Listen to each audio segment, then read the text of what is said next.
I think one of the greatest misconceptions today, particularly for us as Americans, is that we always have to be balanced, is that we really can't take sides. And I think there's a real problem with that, and it really paralyzes a lot of people. It takes me back again to growing up in Chattanooga. I'll never forget, it was a spring day in 1969 at Delwood Junior High School. I was in the 8th grade at the time. Sixth period gym class had just finished.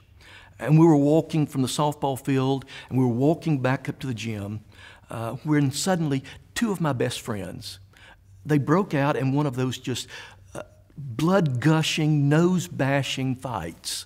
And they were beating up on each other. A close call at third base had ended the game. And they had been bantering back and forth all the way up the hill, and suddenly the fight broke out. You know, I'm sure if if we talk about it today, my friends and I, we still call it the fight. It's the fight. If we ask who started it, they're two narratives. They're two different stories. But that wasn't really the important question that day when that fight broke out. That day, I was faced with a moral and an ethical situation. What would I do? What would I do in that moment? You see, one of my friends was 5'6", 135 pounds, an incredible tennis player, but he was nothing in the weight room.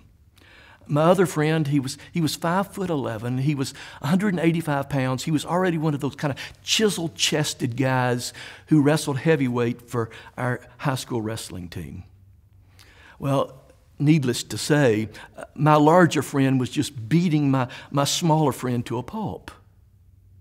And in that moment, I was worried. My smaller friend was getting a few blows in, but my larger friend, I was worried that day that indeed he was going to do something permanently harmful to my smaller friend. I wish I had known then the words of Miroslav Volf when he says that neutrality is positively harmful.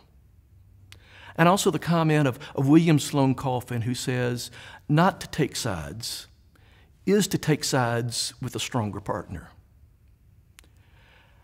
That day in Chattanooga, I wish I had jumped in.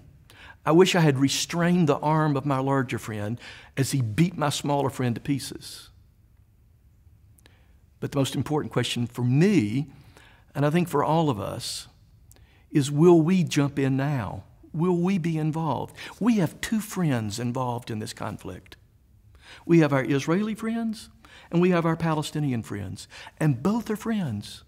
We need to love both, we need to care both, and we need to support both. But when we see one of our friends doing harm to another friend, I think it's our moral and our ethical obligation to do something. We can't simply remain balanced. We've got to step in and say, enough is enough.